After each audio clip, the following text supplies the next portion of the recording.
He might have lived through life, but that one day he wed a wife. He wed a wife, and sad to say, she wore the breeches the next day.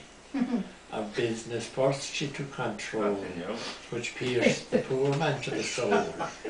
And now this persevering dame got all receipts in her own name.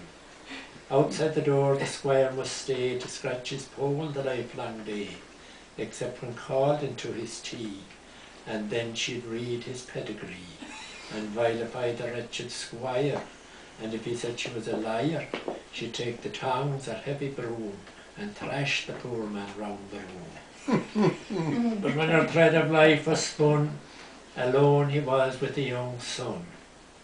The squire began to dance with glee, because it meant his liberty. But oh, he swears most solemnly, no woman should come where he'd be. He'd run away from dressed up dame, and hoped his son would do the same. And with this idea in his mind, he kept the youngster close confined, and thus he grew up stout and bold, and never female did behold. One day the father took his son, a handsome boy of 21, and brought him to the market square, to view the wonders that were there. But scarcely were they there, alas, when but a charming maid did pass, with ruddy cheeks so fair to view, and eyes that shone like mountain dew.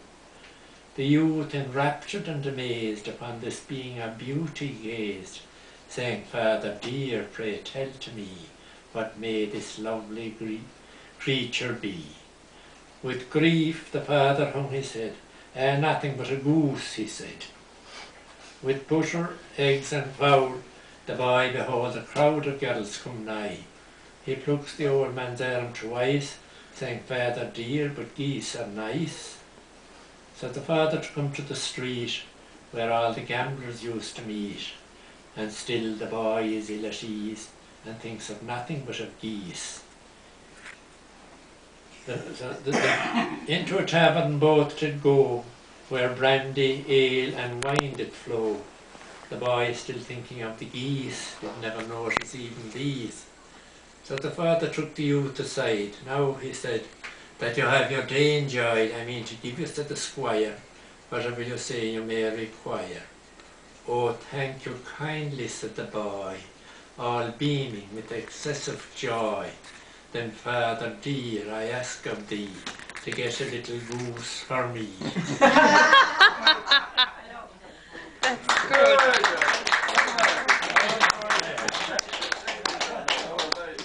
And again, there was the... That's very good. Very good. Well, how can you think good? What did you say?